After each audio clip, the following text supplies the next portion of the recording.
AQI, where tonight we've gone rogue and we'll be ripping up the rule book in the company of this rowdy, rough-hewn rabble. A right ruffian, Jack Carroll. Ruskaya Razbunitsa, Olga Koch. Reckless reprobate, Bill Bailey.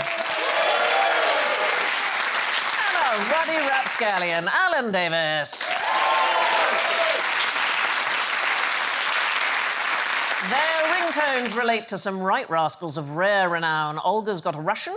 There we go. Jack's got a robber. They say the great train robbery, he was the mastermind. I'm enjoying these ones. Bill's got a Robert.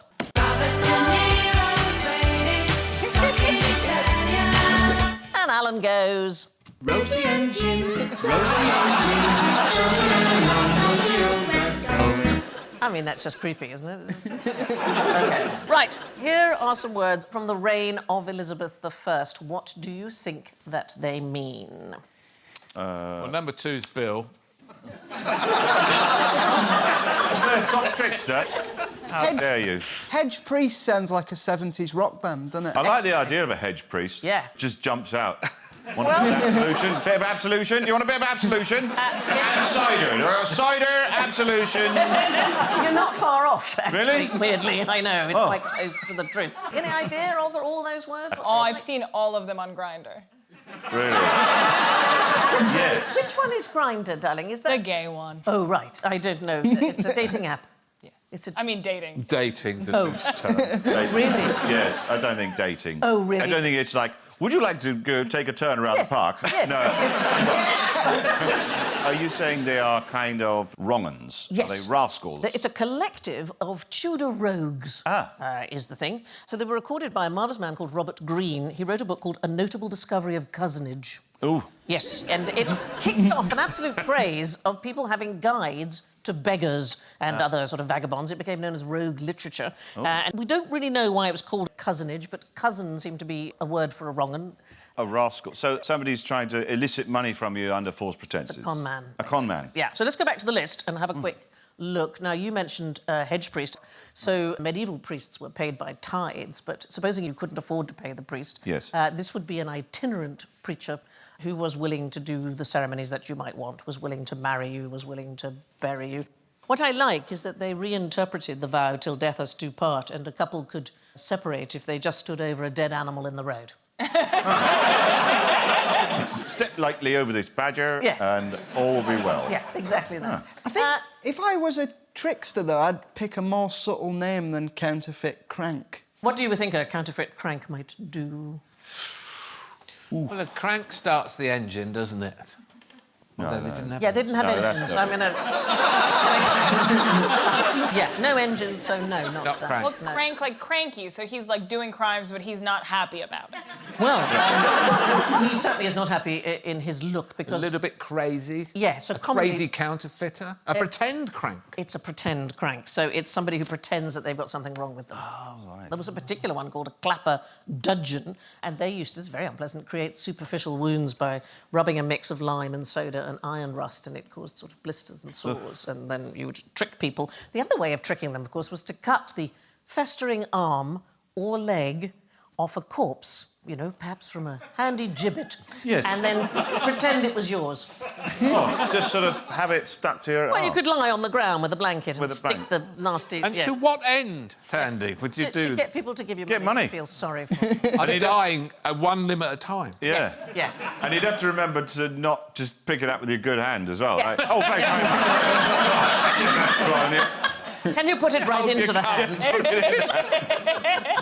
What else? Come on, Jack, you pick one. Well, nips and foists sound like something a plumber would overcharge you to fix. Yeah. Oh, that's your nips and foists, right? Yeah. Well, ooh, that's going to set you back a bit. All right, Yes. Nip. Yeah. £40 a nip, isn't it? Yeah. Really? Yeah. Nips and foists, names for pickpockets.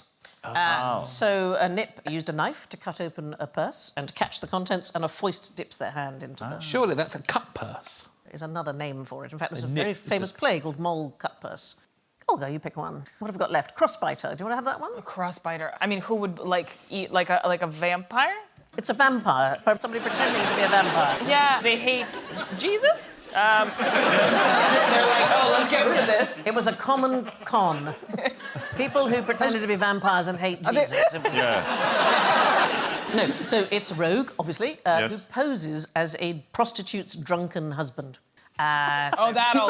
Yeah, that Burst into the room. What are you doing? Oh, no, it's the prostitute. Yeah. The sex worker's husband, Tony. Sorry. Sex worker's Yeah, we're Tudor times, darling. Prostitutes, absolutely fine. And the last one is Bear-top trickster. Bear-top trickster. Someone without a hat.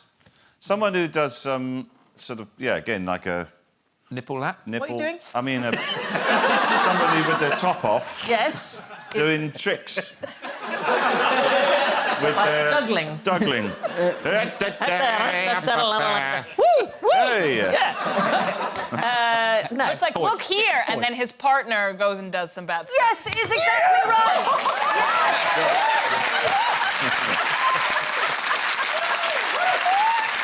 Yes, so a woman would flash a bear top and then possibly lure a man into a house, and then the gang of men would do robbing of him. Really? Yes. But how long is that going to bamboozle a man, though? I mean, how much bamboozlement is there in? Hey, I mean, an hour, just yeah. Keep going. That's great. Or just a couple of, 10 seconds. I think you'd be surprised how Really? easy some men are, darling. What do you mean? Moving on. There's quite a lot of these. Dummerers were beggars, this is bizarre, who pretended to have had their tongues cut out while they were abroad because they had been disrespectful of Muhammad. I do not know how they explained this to people. No. Laminated card. Laminated Yeah, card. just That's right. saying, yeah. Tongue cut out abroad of Yeah. disrespect Mohammed. Very hungry. Tom O'Bedlam was somebody who would pose as a madman. Wandered about shrieking, "Oh, Tom, mad Tom." I've seen a modern version of this in Hammersmith in West London, where somebody was pretending to play a keyboard. He had an electronic keyboard on a stand in the shopping centre, and he was playing the demo button on the keyboard. So the keyboard was effectively playing itself. He pressed the demo button. It was going... And he was just doing this on the keys, like this. And me, being a sort of, eagle-eyed musician, other shoppers not bothered, I went up to him and I said, "Oi." I said, "You're not playing that, are you?" And he said, with the most extreme venom, perhaps I'm going to have to swear here, he just went, "Fuck off." Leave me alone. I've got a good gig going here. Get off. My mum and dad said I should never have bought my granddad that keyboard for Christmas. Coney catcher is another one I like, which is a general name for a swindler. So it was common for criminals to call their marks rabbits. That was the thing. And coney is an old word for Rabbit, a yes. bunny. So it's things like loaded dice and so on. This is a really simple trick. One of the things that you would do as a coney catcher is you would approach somebody from behind, put your hands over their eyes and say, "Hey, guess who?" And then go, "Oh, I'm so sorry. It was a complete misunderstanding. I thought you were a friend of mine." And then while all that, "I'm so sorry," and patting them down and being apologetic, you nick their purse. I feel like I'm giving out top tips now. Hundreds of years too late. Yeah. That's not... anyway, this first book that I was telling you about, written by Robert Greene, he is considered to be England's earliest professional author. This is actually a picture of him. So, what? Yes. Be fair, darling. Did we get in the sack for inspiration? No, I'm going in the sack, love. Get all the best ideas in the sack. he's wearing a burial shroud. I'm getting in the burial shroud, love. You said that like that made sense. Yes. A burial shroud helps me think. He was the country's foremost romance author, apart from writing all about rogues. He wrote a book called Mammalia, A Mirror or Looking Glass for the Ladies of England. The sequel has a very good subtitle, wherein, with perpetual fame, the constancy of gentle woman is canonised, and the unjust blasphemies of women's supposed fickleness breathed out by diverse, injurious persons by manifest examples clearly infringe. I mean, it's catchy. Catchy. Yeah. Yeah. Richard and Judy's book club. Yeah. You're there. He's said to have died aged 34 in a manner that I think I'm probably going to go in. It was a surfeit of pickle herring and Rhenish wine. He's probably best known today for making the first contemporary reference to Shakespeare. Any thoughts what that might be? Overrated? Overrated? Well, he thought so. He called the bard an upstart crow. Oh, I see. That is a phrase that's kind of about at the moment. Now, a good criminal needs to work on their getaway, so I want you guys to reinvent the run. What ideas could you suggest to make life easier for runners? Well, as someone with cerebral palsy... Yes, darling. I have spent a lot of time thinking about how I'd rework my running style, and I think it goes beyond a simple matter of technique, to be honest. I think there's something deeper at work there. Yes, something more philosophical. Yeah. But has anybody got any thoughts about it? We know how you run normally. Can anybody sort of mime how you run normally? You run... Wow. It's like you've turned into a cartoon. What? Do you run? Alan, Olga? you're doing it all... I mean, there is no problem a Russian athlete hasn't tried to solve with steroids. So. Yeah. At Yeah. school, I won the 400 metres back running. I run backwards, faster than I can run forward. This is an event he's staged entirely alone. Would you like to show us? All right, yes. Can you do it down there? Yes, can you I do will. it in the front OK. there? Hang on. Right. So this is me running normally forwards in the traditional style. Bill, that's surprisingly camp. Surprisingly...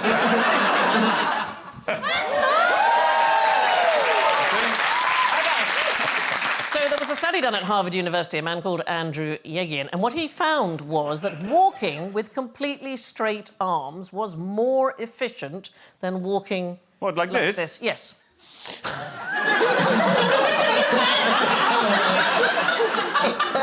It looks like I've got some live animals in my pocket. Try running with straight arms. Running with straight arms, Yes. all right. OK. Try that, yeah. Here we go. Yeah.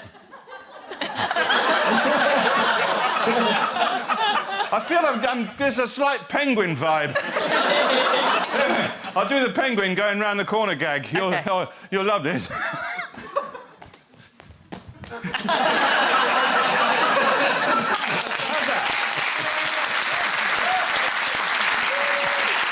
That's marvellous. So this study, which was in 2019, what he discovered is that running with straight arms instead of them bent makes no difference, actually, to the speed or the efficiency. So they gave everybody oxygen masks and asked them to walk and run on treadmills trying these things, because obviously if you use more energy, you're going to need more oxygen. Yes. Walking with straight arms, actually more efficient, uses 11% less oxygen than walking with bent arms. And when it came to running, it made no difference, really, in terms of oxygen consumption. So the truth is, we don't really know why we run with bent arms. It's just that everybody seems to think it's harder to run with straight arms. It's possible it feels like your head is more stable.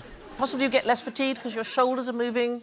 We don't know, but there was somebody who did invent a brand new way of running. He was an Australian farmer called Cliff Young. He was 61 years old in 1983, and he signed up for the Sydney to Melbourne ultra marathon. OK, it's 875 kilometres. It's a really long way. Lots of elite runners. And he turned up at the start in overalls and Wellingtons over his work boots, right? And everybody left. They ran off, and obviously he was left behind, poor old Cliff Young. And everybody knew that a race like this was going to take 6 days, so the best strategy was to run for 18 hours and sleep for 6. He didn't sleep. Every day, he got closer to the elite athletes before he finally overtook them on the last day and broke the race record of 5 days, 15 hours and 4 minutes. And now almost nobody sleeps during ultra marathons, and the young shuffle, as it's known, has been adopted by ultra marathon runners across the world because it expends less energy. So he invented a new way of running. I guess I just wonder, like, can anyone reinvent running? Can I show up and just drive a car?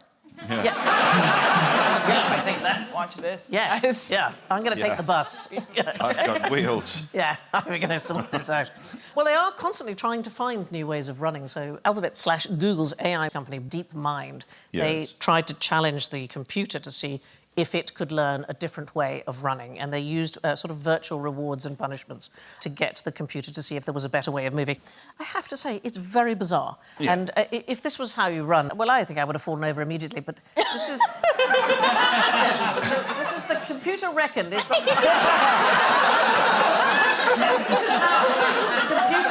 I mean, I run It just fell over in the middle of... It's fallen over again. Well, the idea was that you're training the computer, and every time it fails, it has to start again.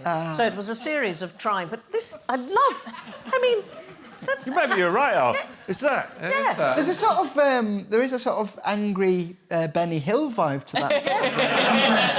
Yes, there was. I love this a new attitude to physical sport. When swimming, for example, I very much adopt the style of the Queen Mary coming into port when I so it's very. I'm much more as if someone dropped a toaster in the bath. I'm very much more sort of rude.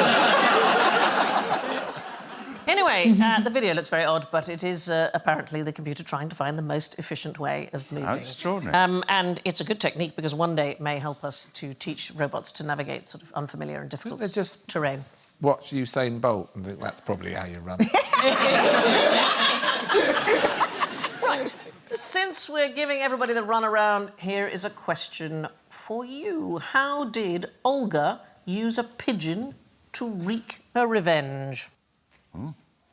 Do you know? Me? this? Yes. Is Well, this not you? you, but a namesake. Oh, I have an idea. Okay. The only other Olga I'm competing with on Google search, which I check every day, is the woman who brought Christianity to Russia. Okay, and what can you tell me about her? I know how her husband was killed, and that wasn't pretty. Go on then. So they took two birch trees and they bent them, and then they tied his legs to each tree, and then they let the trees go. Yeah, that is So correct. sorry. oh my God. Yeah, He was attached yeah. to both. I mean, not for long. No. No. So he was rent asunder. Yes. By a neighbouring tribe, the Drevlians, and she was terribly unhappy. So she decided to get revenge. Terrible. So this is the Russian saint Olga. She came from the city. Is it Pskov? Pskov. Pskov. That's too many consonants. It is, isn't it? Yeah, yeah. Anyway, she decided to get her revenge. So what she did was she laid siege to the capital of the Drevlian people, Iskorosten. Shall I just say it quickly? Oh, just go for it. Yeah, Iskorosten. Totally nailed it. Which is now in the Ukraine. So what she did, she laid siege to the town, and she said she would only accept surrender in the form of a tribute of a pigeon and some sparrows from every single household. So everybody thought, that's not too bad. So the Drevlians, they all sent these birds out, and she ordered a piece of sulphur to be tied to each bird's leg and ignited, and the birds were released. They all flew home and burnt the city to the ground in moments. Good Lord. I know, you're, as a bird lover, you're horrified. I'm horrified by that. I know. And fascinated at the same Yeah. time. Yeah. They obviously were brave modern-day pigeons, otherwise they'd have gone, no, I'm not doing that, give me some chips. Yeah, yeah, that's Yeah, I've seen a few London pigeons who would have just run that off. Yeah, sulphur, I'll just run that off. Yeah, that's all right. Bit of sulphur in it. I'll dip it in Trafalgar Square fountain. There we go. Right, OK, where's that Nando's? There's also another marvellous Russian woman who wreaked revenge called Maria Oktyabrskaya. Oktyabrskaya. Yeah, that. So her husband was killed by the Germans near Kiev in 1941, and she sold all her belongings to buy a tank. She bought Brilliant. a T-34 medium tank. I don't know if they come in small and large as well. It's for sale, though. Well, apparently she just went and got one, and she said she was going to give it to the Soviet war effort on one condition, that she be the one allowed to operate it during battle to avenge her husband. So the State Defence Committee agreed, and she had 5 months of training. And then in 1943, she was aged 38, she was fighting on the front line, driving her tank with the words "fighting girlfriend" written across the thing. She fought in numerous battles. She rose to the rank of sergeant. Very sadly, she was killed by shell fragments in January of 1944, but she was posthumously made a hero of the Soviet Union for her bravery. I love her. You just think, what should I do now? Pigeons are out. I'll buy a tank. I'll buy it. Yeah. Pigeons themselves, of course, have the ability to wreak revenge. They can recognise humans who have wronged them in the past. Yes, this is a Good worrying to know. thing. That is good to know. So they did a study at the University of Paris, West Nanterre La Défense. They got two researchers, similar build, similar skin colour, wearing different coloured lab coats, and they got them to interact with some pigeons. One fed them and one chased them away. And repeatedly, when they returned, the pigeons would flock around the one who was kinder and avoid the other one. And even when they swapped lab coats, so they were swap the colour. Yes. They recognise their faces. Yes. They reckon they can recognise face and gait as well. Perhaps if you're running with your arms. There he is, that's the one. One group that pigeons are best to avoid are hairdressers. This is a bizarre thing. So they did another study at the University of Lyon. Pigeons who live near hairdressers have fewer toes. Huh? I know. It's probably the only thing you'll remember when you go home. Hold on.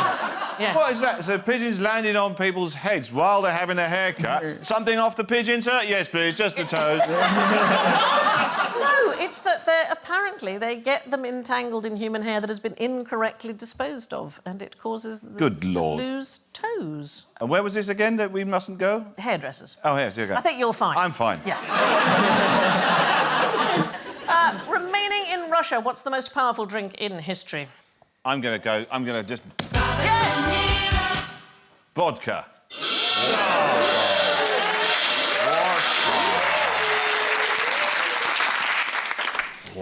I love vodka, actually. Do you like... I like vodka because it says so much about Russian people. Like, Russian people bit into a raw potato, and we really were like, this is amazing, but can we make it liquid and ruin our lives? Vodka is... Well, it's great because it doesn't really have a great deal of taste, but it does... you can have it ice. It doesn't freeze, does it? No. It also makes you look thinner the morning after, apparently, because it thins your blood and therefore it distributes weight differently. Sales are going through the roof. Yeah. I know. I want one immediately. Well, what, the aim is to totally dehydrate. So the most powerful drink in history is not vodka, Oh. it is Pepsi. So for a very brief time in 1990, the 6th largest military fleet in the world was owned and commanded by Pepsi. I know. So, 1972, Pepsi executive, there he is, Donald Kendall, he successfully negotiated an entire monopoly of cola in the Soviet Union. So, Coca-Cola were out and it was only going to be Pepsi. Is he trying to get that can off his face? Yes. It's Yes. His eyebrows again. So the ruble wasn't worth very much money internationally at the time, and anyway, the Kremlin forbid the foreign sale of rubles. So a deal was struck initially where Pepsi Cola syrup was swapped for mountains of Soviet vodka. That deal lasted until 1990, when Pepsi decided that vodka was not enough payment. So Russia agreed a $3 billion deal that everything would be paid in Soviet warships. The official units in Russia are mountains of vodka and warships. Warships, yes. They got 17 submarines, a frigate, a cruiser and a destroyer for their drink, and they briefly became the 6th most powerful navy in the entire world. And then eBayed the lot. Yeah. They sold it to a Swedish company for scrap. There's a little Swede going, hello, yes, scrap merchant. How many? 17 submarines, just a moment. We can do this. But apparently it's a thing in Russia. So they once offered New Zealand MiG fighter jets and tanks and a nuclear submarine to wipe out a $100 million debt for dairy imports. Oh, I'm not surprised at all. You're not... No. They sold me off. That's a complaint. You're right. I mean, also, Coca-Cola must be shitting themselves. Just go... They've got that silly truck that goes around. On it. Pepsi have got a nuke. You know what vodka means, literally? It has a literal meaning. Small water? Yes, yeah, little water. What is water? Voda. Voda, and so vodka is just like slightly harder. Am I right that the Russians sometimes will keep some in the house, like bathroom vodka, like for just kind of for cleaning and... Is that true? I mean, that's what my mom used to say. It's for cleaning, Olga. Wonderful, this picture. It's like one of my old Christmases when I was a kid. Some of my West Country relatives. It's just a mildly offensive picture. This is the West's idea of Russia. I'd say it's offensive, but that's literally my dad. Okay. But I like their attitude, because it wasn't until January the 1st in 2013 that beer was classified as an alcoholic beverage. Really? No. Anything under 10% alcohol was characterised... formula? Was a foodstuff. The strongest beer ever made, according to the Guinness World Records, was a beer called The End of History. It was made by the Scottish company Brewdog. It was 55% alcohol. So if you think vodka mostly is 40%. What the hell? When you've had a pint of that, this is what you see. This is what you see. They sent This is like some of my lockdown dreams. They sent 10 of their investors a bottle of this particular beer mounted inside a taxidermy roadkill squirrel. That someone got divorced over. I think, yes. It's not drunk as a beer, though, is it? It's drunk in a shot glass. It says it should be drunk in small servings. Is entirely correct. I bet this is in the inside locker of every RSPCA warden. Yeah, that's right. Yeah, you care for him on the outside, inside. There you go. Turn him into a bottle, that's what I say. Bloody vermin! You bloody vermin, that's what you are! That's the best you can hope for, you miserable little git! Turn him into an optic, that's what I say. All the taxidermy ideas. Yeah. All the legs turned That's right. into Somebody tried to sell me a utensils. theremin made out of a badger. All right? Sorry, what made out A of badger. You know a badger? I know what a badger is. I didn't know what the first word was. A theremin. You know that it was invented by the Russian radio engineer Leon Theremin in 1918. What is it? It's a thing that goes woo. It's like a pole, and when you go near it, it senses you and makes a noise. Yeah. Okay. He was trying to invent an alarm, a motion sensor, and he inadvertently invented this instrument, which had, you know, as you go closer, it goes woo, woo, and then he sort of calibrated it into an instrument, Leon Theremin. And there's one shaped like a badger. Well, people give me these things. People give me all kinds of strange things. We're never going to sell this. Hang on. I've been given strange things, but it usually results in penicillin. Well, We know you love the weasel ukulele. I love the weasel ukulele. That's given me ideas. No, somebody knitted me a praying mantis once. That was the strangest thing. But no, the theremin was a stuffed badger on a pole, and you moved your hand closer, it went woo. Was one of the most disturbing things I've ever seen. That just reminded me of it there. I totally want a beaver that does that. Do you know? We have Hey,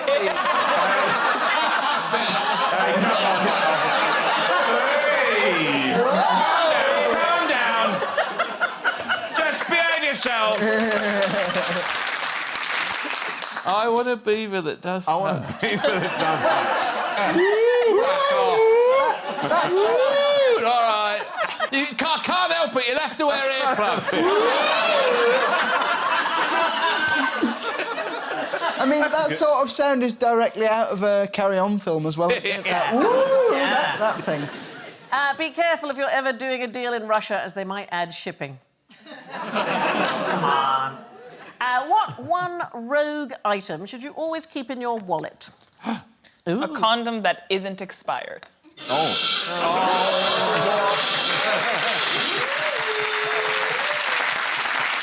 not my area, but why do they go off? Eh? I think they go off due to sort of pity. They just go, it's been too long.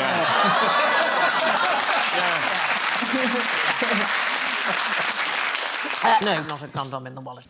So there was an experiment done in 2009 by Professor Richard Wiseman of the University of Hertfordshire, and his team dropped 240 wallets all around the city of Edinburgh, and each one contained pictures. So some had a really cute picture of a baby, some had a puppy, some had a family portrait, and some had a picture of an elderly couple, and some had no pictures at all. 88% of the wallets with the baby photo in were returned. The puppy, 53%, the family, 48%, the elderly couple, 28%, no photo, 15%.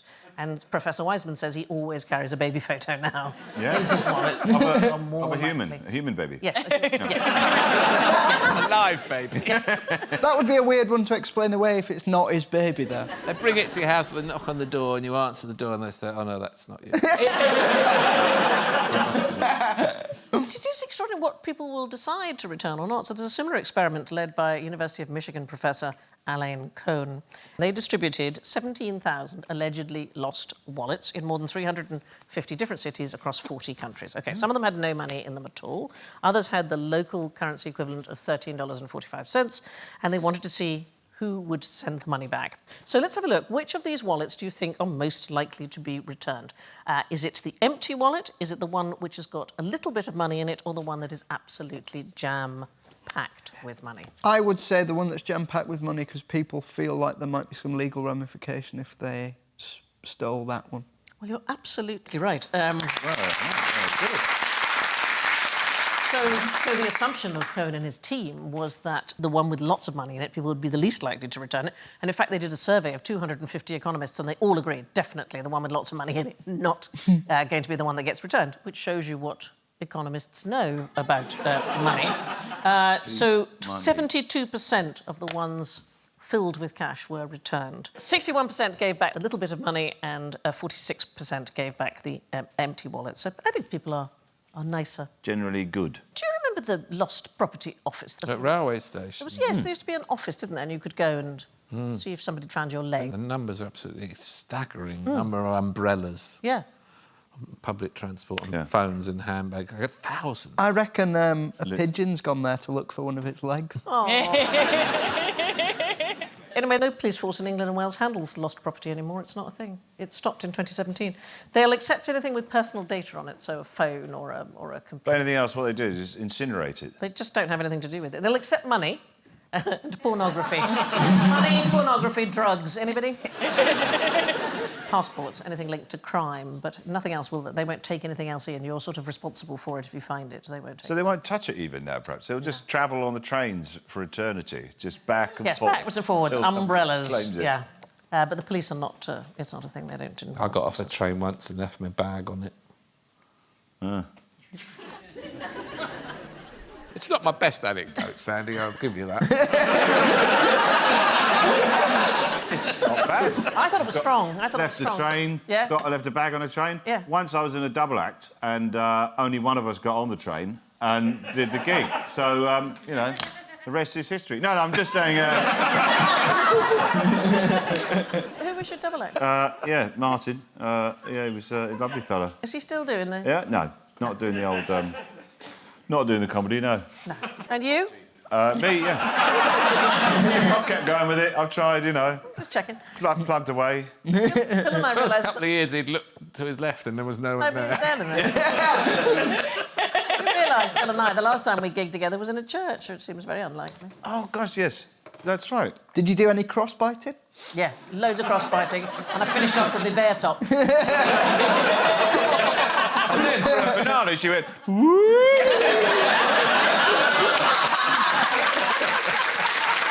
Oh, what a marvellous evening that was. Happy day. Yeah. Now, what kind of creature loves devouring books? A nerd. Wait. I'm going to give you a point for that, Jack. I think that's entirely true. A creature, we're looking for animals. A bookworm.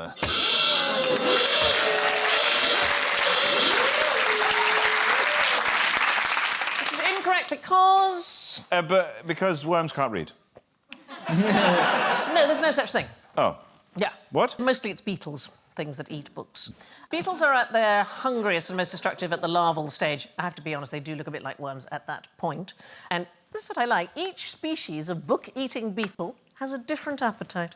Oh. Yeah, so some of them like vellums, others favour paper, some like the bindings leather, some of them like glue. A little bit of romance. Little bit of science fiction, yeah. It's like reading James Joyce or something, like a really difficult meal for them. Like, Or it's like really low, really chipper work. I've just had a couple of lines of poetry. I'm banging. I'm out for a night out. They have been known to burrow a single hole through a 27-volume work. So Oh, that's annoying, isn't it? I know. Whole set. all the way through. Little shit. So there are several ways of getting rid of them. One is to freeze the infested books. Yes. So there was an infestation of Italian bookworms at Yale's Bernecchi Library, and what they did was they froze them to minus 36 degrees Celsius for 3 days. But there's two marvellous libraries in Portugal, 18th century libraries, and they have a fantastic, I think rather lo-fi bug prevention system. They have resident bats. So the Biblioteca Joanina at the University of Coimbra and the Palace Library in the Palace of Mafra. This is the Palace Library at the Palace of Mafra. Isn't it stunning? Absolutely Lord. stunning. Opened in 1755, and the bats live behind the bookcases. In these rather ornate reading rooms. And they set the bats free every night and they eat all the insects, the Biblio-pests. But did they not... They shit everywhere. Well, so what they have to do is they have to about put the animal banana? skins all over all of the furniture and then they have to de-poo it in the morning to get come rid on. of all the I mean, back poo. surely there's more work there than there's... I mean, really? These are very, very rare books that cannot be eaten. Wow, there's a weird sentence. These are... oh, this is a very rare book. This cannot be eaten. This cannot be eaten. Yeah. No. Have they Do not thought eat this. about getting new copies of all the books? Can't eat a Kindle. So. Probably do that whole library in one One pad. Kindle. Yeah. Really? On a USB stick. I mean, how beautiful would that be? Still have the ornate architecture, just as one shelf with a USB on it. Now, what is the most extreme way anyone's ever avoided having sex? By saying, come to this library with a load of bats in. Any kind of self-mutilation involved? You're saying you take one testicle and strap it to one sapling, and then you take another testicle and you strap it to another sapling, and... Boing! We're talking about creatures Creatures. rather than... Or animals. OK, so something that animals do to prevent having sex. Avoid, yeah. with So other animals. we are in the world of dragonflies. I don't know if any of you have noticed there's been a huge influx of dragonflies in the UK this last year. Is that a 69? That Yeah, not strictly. it's quite difficult. Quite a high number. Yeah. It's quite hard to work out who's it's a doing heart, what isn't it? to who It's a there. beautiful heart. Yeah, it's... One of them say, "Get off me, Yeah. you bastard." Yeah. Well, that is in fact correct, because that is one of the things that the female dragonfly will do. So, this is a study by a man called Rasim Khalifa, a zoologist from the University of Zurich. So, female dragonflies, the ones that are known as the common hawker, pretend to be dead while being pursued by a male in order to avoid amorous attention. Well, this is something that I've seen frequently. It's called thanatosis. It's Greek for putting to death, and it is a way of avoiding sex, is to pretend To be dead. that you are dead. Yeah. So, Might not You put know what the everyone word off. for it. I knew it. so what usually happens is after mating, most male dragonflies will guard their partner, but this particular species, which is known as the Ashna junkia, they just fly off and they allow the female to be harassed by other males. But if another male tries to mate with her at that point, as she's had sex already, her reproductive tract might be damaged, or she could even be drowned by an aggressive male because they spend a lot of time on the water. And so to avoid this, they go into the undergrowth and lie motionless on their backs, and the amorous male gives up and goes away. I know. That is an extraordinary picture, isn't it? It is. It's beautiful, actually. Yeah. It's stunning. It is astonishing, the whole insect world. Years ago, we talked about a male arachnid who gives a gift to a female to allow him to mate with her, but the gift is often fake, and she doesn't realise until he's had his way and scarpered. The bare-top prankster. The bear-top trickster. Well, there is a spider species called the Pisora mirabilis, and these males go one even further. The male initiates sex by presenting the larger female, OK, with a tasty snack. Yes. Like, I don't know, would it be a fly? Maybe it would be a tasty snack. Of course. And while she distractedly tucks into it, he begins copulation. And then if she tries to make off with the gift, he plays dead and holds on to the present so that she has to drag him with it. And, I know, and then when she stops, he springs back to life and has another go at it. I've seen a version of that very late night near a bus stop with a kebab. Come back, I bloody love you. Now we venture into the roguish round that's really good for nothing. General ignorance. Fingers on buzzers, please. Why is the River Thames brown? Is it because of silt? Absolutely right. Tidal currents. So it's nothing to do with pollution, which you might think. It's silt and sand. There was a time when a lot of waste flowed directly into the Thames. In fact, in 1957, the Natural History Museum declared the Thames was biologically dead. And it had become a sort of foul-smelling drain. But a new modern system of sewage was put in the 1960s, and today it's said to be one of the cleanest rivers in the world. 138 seal pups counted in 2018. You wouldn't want to drink a cup of it, though, would you? You wouldn't want to drink a cup of it. But I had to do some filming, and I was standing on the very top of the O2, which we can see there. I took a photograph. There was a seal. I mean, it's not a very good photograph because it was miles and miles away. But I could see about 6 seals from where I was at the top of the O2. There's a colony of seals living at Teddington Lock. Is there? Yes, there's porpoise, dolphin and whale I've seen in the Thames when I've been paddleboarding. I mean, that's not to say there isn't shed loads of rubbish in the Thames. Corpses. Yeah, Port of London. Well, they reckon about a corpse a week in the Thames.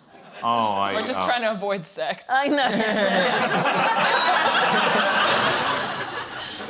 The Port of London Authority removes about 200 tonnes of rubbish from the river every year. In just one day in 2019, the PLA removed 70 tangled trolleys that were spotted clumped together at low tide. I mean, look at that. I know. That's beautiful. And 60% of the rubbish is single-use plastic. So, Yes. you know. Please use a reusable bottle, people. OK. The colour of the Thames is mostly down to silt. There is still some pollution in there, but mentioning that just muddies the water. Right. What is this wave called? Big. Freak. It's a freak wave. It's not a tidal wave. Massive wave, big Massive wave, storm wave, wall look of out, water. a lookout, a buttock clench, a trouser filler, A surfer drowner. an absolute Boat bloody smasher. Begins with shitstormer, R. a rascally rogue. A rogue Oh, wave. a rogue wave. A Oh, rogue what do you wave. say? So tidal waves occur in shallow water, right? Yes. They're caused by gravitational interactions between the sun and the moon and the earth. Tsunamis are giant waves caused by... Tectonic shifts. Yeah, so under the undersea sea. earthquakes and volcanic eruptions and so on. The thing here, this is a rogue wave. They are sometimes called freak waves. They are mountainous swells. We just don't know why. Is it one of those? We don't really know why. What defines them? They have to be twice the height of more than a Richard third Osman. of the waves in the air. And they appear really suddenly. I mean, they're unbelievably dangerous for shipping. And for centuries, people thought it was an exaggeration by sailors that no such thing really existed. Then on New Year's Day in 1995, an enormous wave smashed into the Draupner oil platform, which is just off the coast of Norway. And it was recorded at an astonishing 85 feet from trough to peak. And it was the standard assumption was that these waves maybe happened once every 10,000 years or something. Did it knock it over? Were they all No, right? everybody was absolutely fine, yeah. But they analysed about 30,000 satellite images over a 3-week period in 2003, and they discovered 10 waves around the world that had reached that height. So it is not quite as freaky as you thought, and nobody knows how they're created. According to Peter Challoner of the National Oceanographic Centre in Southampton, people have been working actively on this for the past 50 years at least. We don't even have the start of a theory. I'm just imagining a load of scientists on surfboards going, oh, shit. This is one. Definitely one. It reminds me of one of those Japanese prints, you know, those sort of prints of them. Beautiful. And that's my phone case, actually, is that painting, that Japanese painting. Is it of the really? Wave, yeah. So that's consumerism for you. Yeah. Right there. Yeah. It turns out rogue waves aren't tall stories, but are stories tall. All of which brings us to the final scores. In fourth place, the villain of tonight's piece, with -29, is Alan. In third place, with -8, it's Bill. In second place, with -6, it's Olga. But sneaking into first place, an absolutely quizzy rascal with 4+ points, it's Jack.